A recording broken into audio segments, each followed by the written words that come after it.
De même qu'on suggère souvent aux coachs d'avoir ce qu'on appelle nettoyer ses lunettes, c'est-à-dire d'avoir fait aussi un travail sur soi. Tu vois, je veux dire, quand tu accompagnes les autres, c'est quand même important que tu aies travaillé sur toi. Hi, I'm Sylvia Milverton, CEO of Lynx Educate. This is Talent is Everywhere.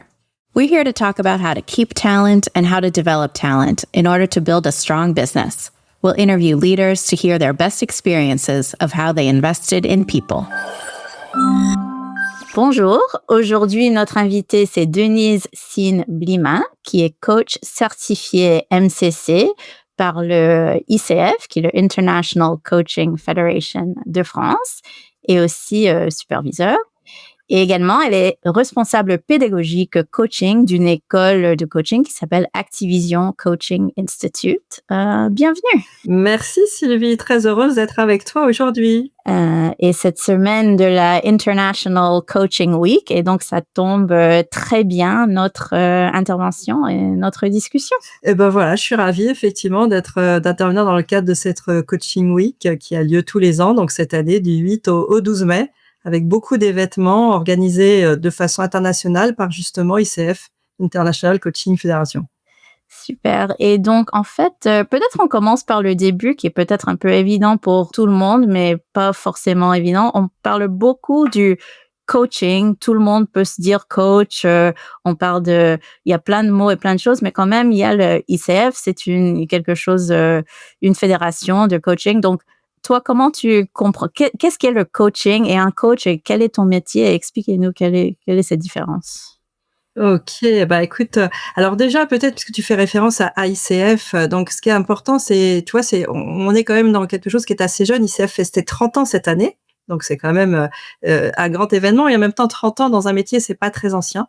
Donc ICF, c'est la plus ancienne et la plus grande fédération de coachs dans le monde qui rassemble à peu près 60 000 coachs dans le monde, dans 140 pays à peu près.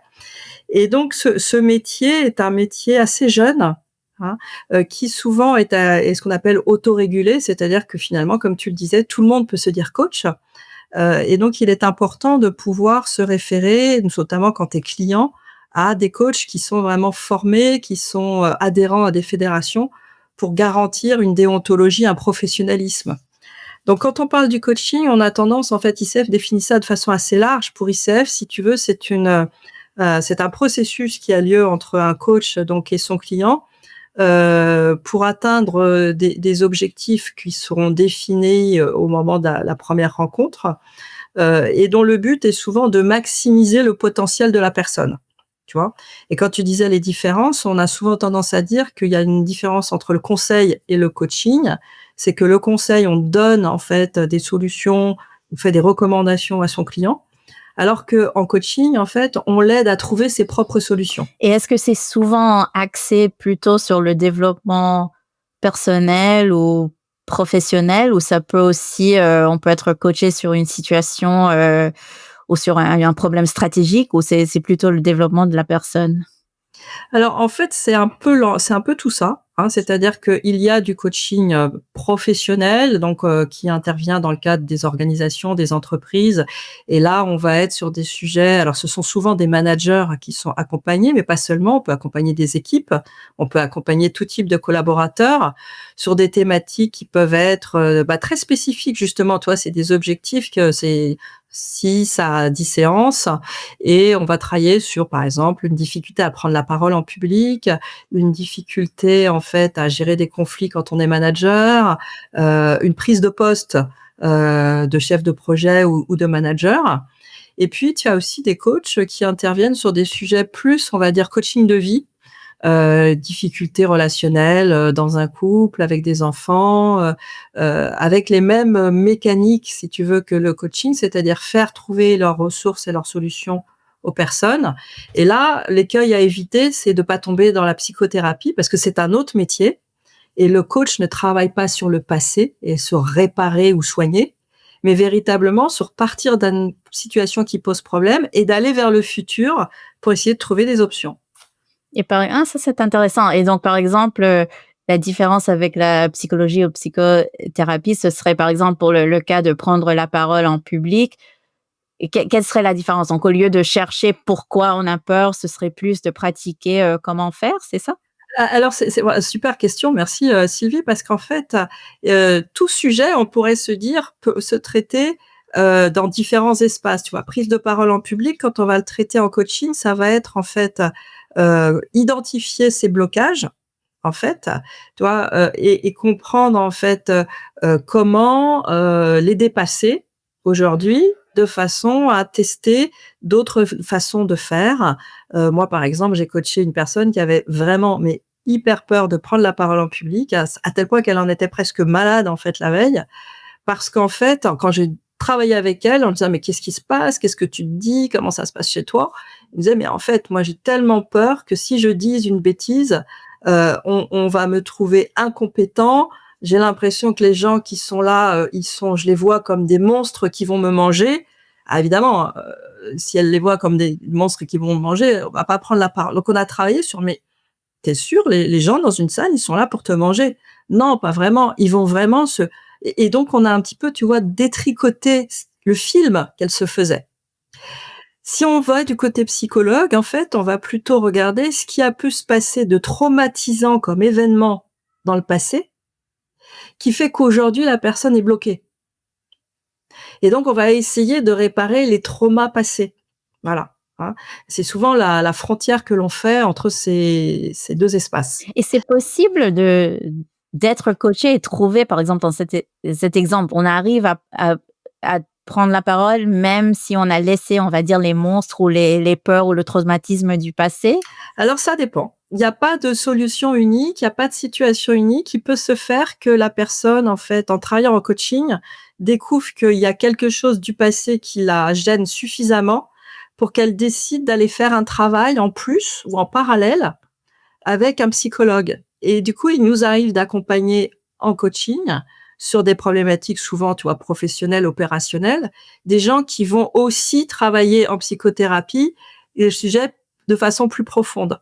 Mais c'est pas une obligation, ça va dépendre. Ouais, ah, c'est intéressant et je crois que bon, quand je pense à mon cas, à moi, bon, maintenant je suis fondatrice d'une boîte, donc tout est nouveau pour moi et j'apprends plein de choses et c'est vrai que des fois, je fais appel à des coachs pour sur des sujets assez, précis, comment faire des levées de fonds, comment gérer une équipe, comment, gérer le stress de ce job et puis à part, j'ai une psychologue où je gère, d'autres sujets qui a un lien bien sûr parce que je suis la même personne, mais peut-être c'est pas les mêmes sujets, on n'a pas la même façon de travailler. C'est ça, c'est pas le même ou ça peut être le même sujet, mais où on va pas travailler les mêmes leviers, en fait. Voilà.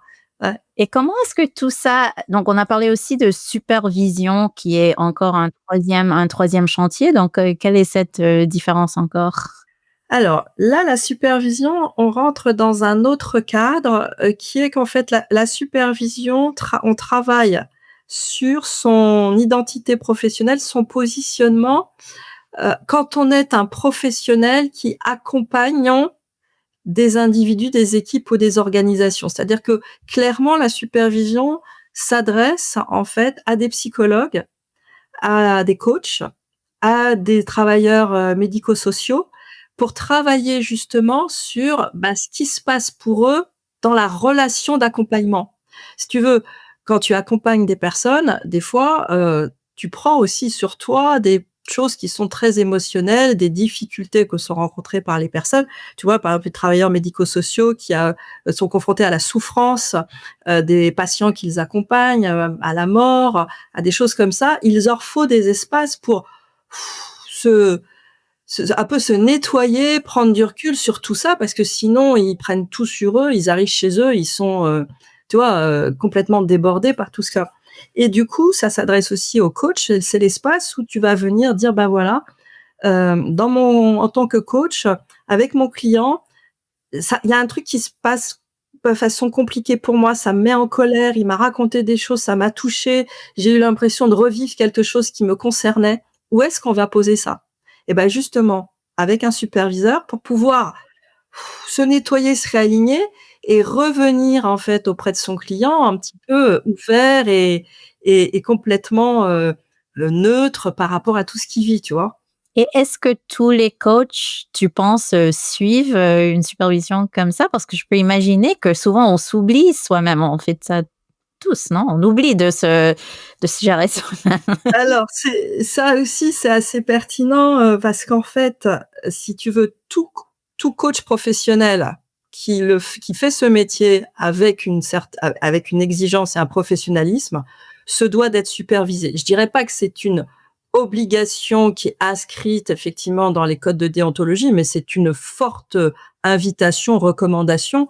De même qu'on suggère souvent aux coachs d'avoir ce qu'on appelle nettoyer ses lunettes, c'est-à-dire d'avoir fait aussi un travail sur soi. Tu vois, je veux dire, quand tu accompagnes les autres, c'est quand même important que tu aies travaillé sur toi. Malheureusement, il y a des coachs qui ne sont pas supervisés et ça, c'est vraiment une vraie problématique. Heureusement, dans les entreprises, de plus en plus, on est conscient de la nécessité de faire travailler des coachs qui ont une pratique professionnelle. Et moi, je vois, tu vois, j'exerce ce métier depuis 20 ans. J'ai vu les choses évoluer et la connaissance en fait de ce métier aussi évoluer. Et par exemple, nos premiers prescripteurs, c'est les ressources humaines. Souvent, je vois dans les appels d'offres des gens qui disent: «Est-ce que vous êtes supervisé?» voire même parfois qui demandent des attestations des superviseurs. Donc, je pense que le milieu est assez conscient, les clients, de la nécessité que les coachs soient accompagnés eux-mêmes.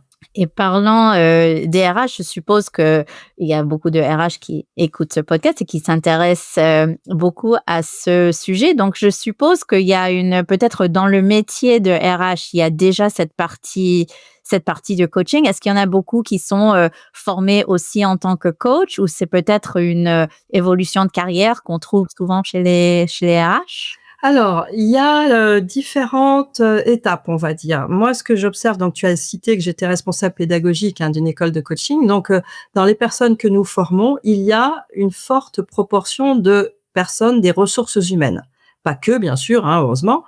Et les personnes des ressources humaines qui se forment, et d'ailleurs, on a fait des programmes spécifiques dans certaines boîtes pour former des RH et des DRH, se forment souvent pour enrichir leur palette RH. Parce qu'effectivement, eux-mêmes ont à accompagner des collaborateurs et des équipes tout le temps, tu vois?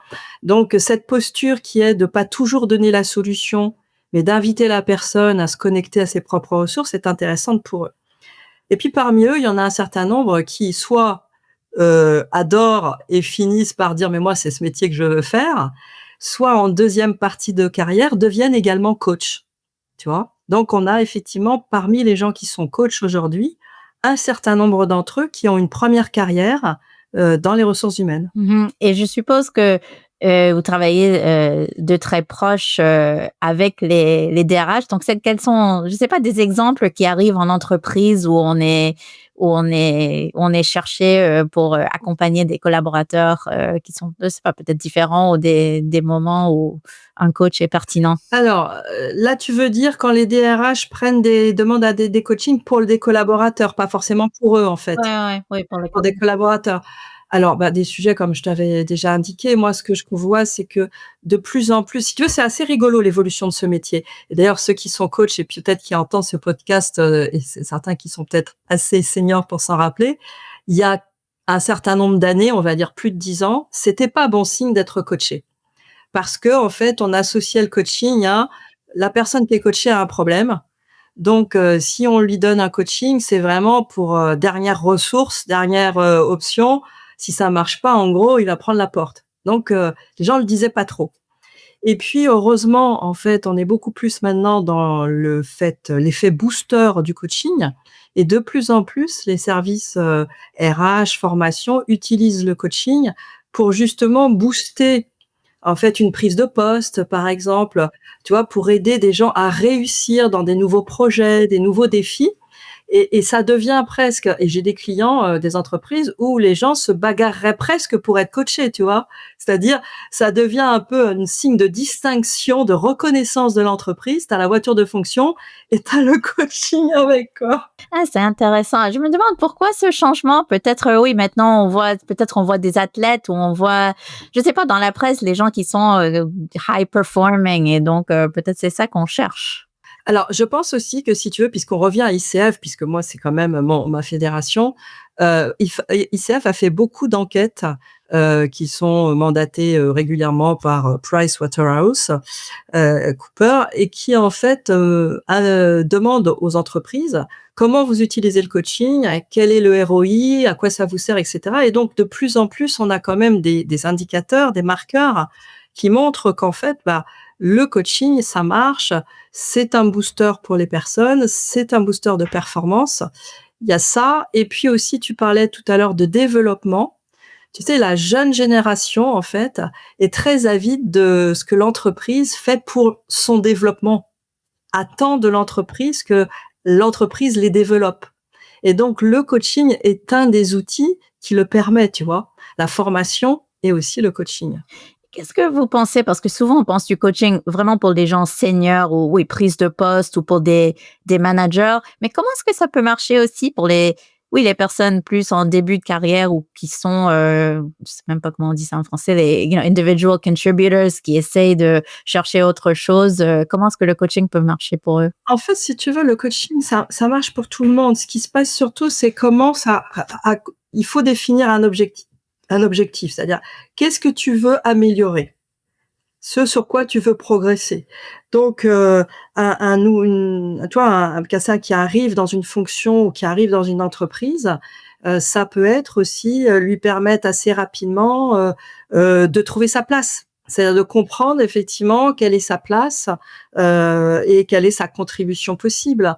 Ça peut être aussi lui permettre de faire un changement culturel. Tu sais, des fois, quand tu arrives dans une boîte, tu as quitté une ancienne boîte qui fonctionnait d'une certaine façon, tu arrives dans une autre entreprise, c'est pas les mêmes codes, tu as besoin à la fois de faire un peu, on va dire, le deuil de l'ancienne et puis de repartir dans un nouveau poste. Les équipes aussi, tu vois, on parle de personnes, mais on parle aussi, on peut accompagner des équipes et notamment des équipes nouvelles qui se créent, où tout le monde doit trouver sa place, tout le monde doit adhérer à la même mission. Comment, en fait, on va travailler ensemble? Tout ça peut être accéléré par un travail de coaching. Il faut savoir qu'un travail de coaching, ça peut être quelques semaines, maximum quelques mois. C'est quand même des processus qui vont assez vite, tu vois?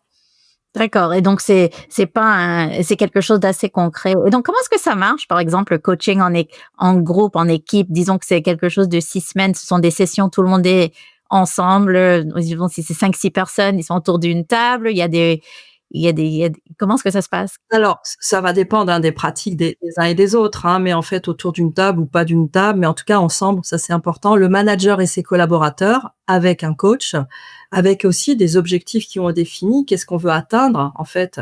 Et derrière, ça dépend des coachs, hein, mais il y a toujours une base déjà de questionnement, si tu veux, et d'aller chercher évidemment les valeurs, ce qui rassemble les gens, que chacun puisse s'exprimer et puis qu'ils puissent arriver en fait à définir des choses qui sont communes, tu vois, des valeurs communes, des missions communes, se mettre d'accord sur des fonctionnements. Souvent, si tu veux, le coach à la fois il facilite, il porte aussi un regard extérieur. Nous, souvent, les coachs, on propose aux personnes de les observer dans leur fonctionnement et derrière de leur faire des feedbacks sur ce qu'on observe pour que derrière ils puissent prendre conscience, hein, de la façon dont ça se passe. Il y a un mot important, si tu veux, dans le référentiel qui est le nôtre, hein, il y a 8 compétences dans le référentiel ICF, c'est susciter des prises de conscience. C'est-à-dire que l'essentiel, c'est à quel moment on va aider les gens à prendre conscience de ce qui se passe. Parce que quand tu as pris conscience, tu peux imaginer d'autres façons de faire. Tant que tu n'es pas conscient de ce qui se passe, tu reproduis en permanence quelque chose que tu faisais. Si tu prends conscience de ce que tu fais et de l'impact que ça a, qui n'est pas celui que tu veux, alors tu peux décider de faire autrement. Mmh. Oui et donc c'est en fait c'est de parler ensemble, c'est de s'exprimer, écouter l'autre et comprendre quel est l'objectif. Alors, il y a beaucoup effectivement de reformulation, de questionnement. Il y a aussi des utilisations d'outils métaphoriques. Tu vois, tu peux travailler à base de photos aussi, à base d'activités, faire réaliser à une équipe, tu vois, une tour en papier pour voir comment ils fonctionnent et les amener en fait à regarder, mais qu'est-ce qui a marché dans ce que vous avez fait? De quoi vous êtes fiers? De quoi vous êtes pas fiers? En quoi ça ressemble à ce que vous faites d'habitude? tu vois? Et donc, moi, quand je fais des activités comme ça avec les équipes, il y a des équipes qui me disent: «En fait, on se rend compte qu'on a fait comme d'habitude, on n'a pas pris le temps de se poser, on n'a pas pris le temps de réfléchir, on est parti directement dans l'action et d'ailleurs, c'est pour ça que finalement, on n'est pas très content du résultat. En fait, ce qu'il faudrait vraiment qu'on arrive à faire, c'est se poser. OK, ils prennent conscience de ça. Alors vous allez faire ça comment, concrètement? Comment vous allez le faire? Et puis comme on les accompagne sur la durée, la fois prochaine, on regarde ce qui s'est passé vraiment. Est-ce qu'ils ont réussi? Qu'est-ce qui a marché? Qu'est-ce qui a pas marché? Qu'est-ce qu'il faut modifier?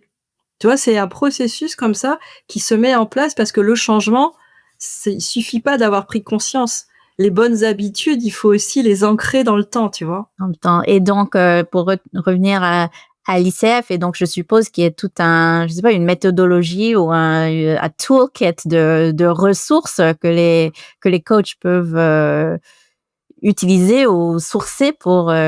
Alors, en fait, si tu veux, quand tu es pour ICF, il y a donc une déontologie, il y a un référentiel de 8 compétences parce que si tu veux, comme c'est un métier, comme dans tout métier, tu as un référentiel de compétences qui permet à la fois de former les gens et puis ensuite de les évaluer, de savoir si effectivement leur pratique est conforme au référentiel.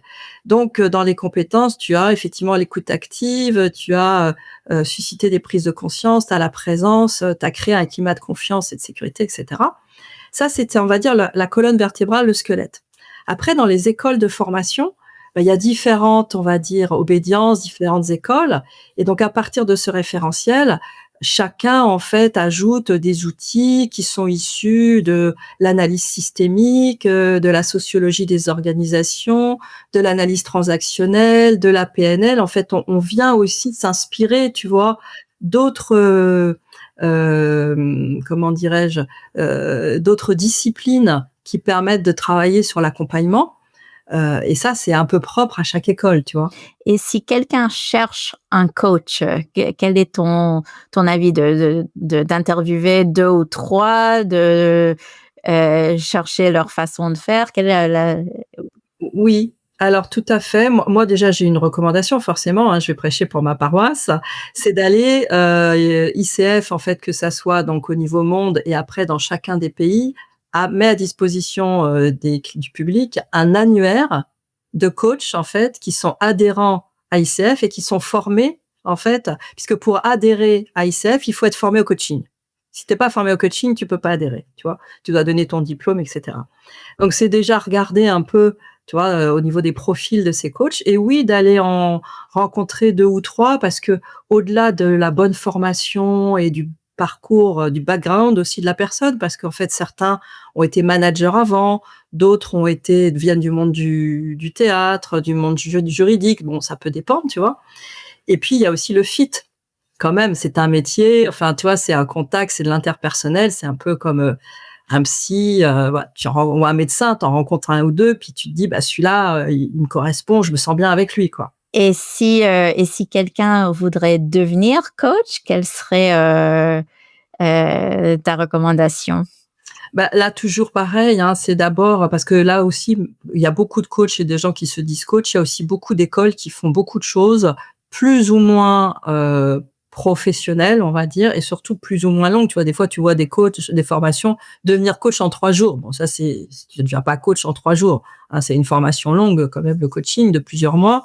Bah, c'est pareil, moi, je recommande, tu vois, quand j'étais présidente forcément d'ICF France, les gens me demandaient, je disais: «Bah, regardez déjà, les écoles sont référencées par ICF. Prenez quand même une école qui est référencée par ICF de préférence ou en tout cas par une instance professionnelle avec un label de qualité. Tu vois, en France, on a Calliope, on a des choses comme ça qui quand même permettent de s'assurer de la qualité, du prestataire. OK, et ça, c'est bien. Et puis pour toi, quel est je sais pas pourquoi tu as choisi ce métier et quel est là depuis beaucoup d'années que tu l'as fait. Je suppose que c'est très satisfaisant pour beaucoup de raisons, mais peut-être tu peux nous raconter un peu, ta vision et qu'est-ce que c'était ton expérience personnelle d'avoir vécu ça? Alors oui, merci. En fait, comme beaucoup de coachs, moi j'ai eu une première vie professionnelle, hein. La plupart d'entre nous, en fait, on a d'abord été, manager dans une entreprise ou pas manager, mais en tout cas, on a vécu dans une entreprise. Donc c'était mon cas. Moi, j'étais, directrice commerciale et marketing dans une start-up informatique et donc rapidement, je manageais des équipes Et en fait, rapidement, ce qui m'a intéressée, c'est l'aspect humain. Donc, j'ai découvert, en fait, un peu comme ça. Moi, j'étais dans une start-up, il n'y avait pas d'RH. Et donc, on se débrouillait un peu les uns les autres. Et puis, quand j'ai eu envie de changer de métier, au bout de 10 ans, si tu veux, j'ai eu envie de changer de métier, comme beaucoup, alors on n'appelait pas ça coaching, mais j'ai été accompagnée dans un bilan de compétences, tu vois, ce genre de choses. Et donc, j'ai découvert que, tiens, accompagner des personnes à savoir ce qu'ils voulaient, à atteindre des objectifs, c'était un métier. Ça m'a plu, mais c'est pas tout de suite ce que j'ai voulu faire. Et j'ai commencé à faire du conseil. J'ai rencontré des coachs, parlé avec des coachs et je me suis dit, mais ce métier est formidable. Voilà. Puis après, je me suis formée et je continue à trouver que ce métier est formidable parce que si tu veux, quand on aide quelqu'un à tout d'un coup débloquer quelque chose qu'il a bloqué pendant tant de temps et à partir vers autre chose et justement se connecter à sa pleine puissance, c'est hyper gratifiant, quoi. Au moins, t'as un peu l'impression d'avoir servi à quelque chose. Ouais. Ah, c'est super. Oui, et non. Et moi, je sais que les coachs qui m'accompagnent, qui m'ont accompagné maintenant dans ce nouveau métier, vraiment, oui, quand je pense l'impact et comment ça m'a aidé, vraiment, on est reconnaissant. Et bon, pour terminer, peut-être tu peux nous parler un peu de la International Coaching Week et qu'est-ce qui va se passer et où est-ce que les personnes peuvent chercher les événements? Alors, écoute, parce que comme il y en a dans tous les pays, en France, il y en a dans toutes les régions, donc il y a beaucoup de choses. Ce qui est sûr, c'est voilà, en allant sur les sites, en fait, soit des chapitres locaux, en fait, tu vois, enfin, pays, soit du site international, on va trouver tout le programme. Hein, donc il y a des démonstrations qui sont proposées, il y a des flash coaching, on appelle flash coaching en fait la possibilité de se faire coacher pendant une vingtaine de minutes sur un sujet pour découvrir ce que c'est que le coaching, tu vois, avant de s'embarquer dans du coaching. Donc beaucoup de choses qui sont faites justement pour faire connaître le coaching et le rendre accessible. Et j'ai même en fait, je connais même des entreprises qui le font en interne en fait, qui ont des coachs et qui en fait en profitent pour faire des événements autour du coaching. Donc les sites, hein, c'est coachfederation.org pour le site international ou c'est coachingfederation.org ou coachingfederation.fr pour trouver toute la programmation autour de la Coaching Week. Super, bon, merci beaucoup. On va mettre les liens dans les show notes. Et merci beaucoup. On a appris beaucoup de choses et on est inspiré. Et merci beaucoup pour la podcast. Merci Sylvie pour cette invitation. J'étais ravie. Thanks for listening to this episode of Talent is Everywhere. Make sure to subscribe if you like what you heard and give us a follow on LinkedIn to continue the conversation on all things career mobility and talent development. Is there a topic you'd love for us to cover in a future episode or a guest you'd recommend? Drop us an email at hello@linkseducate.com. And if you're looking for support on your talent development strategy, head over to linkseducate.com to learn more about our career mobility solution. That's lynxeducate.com.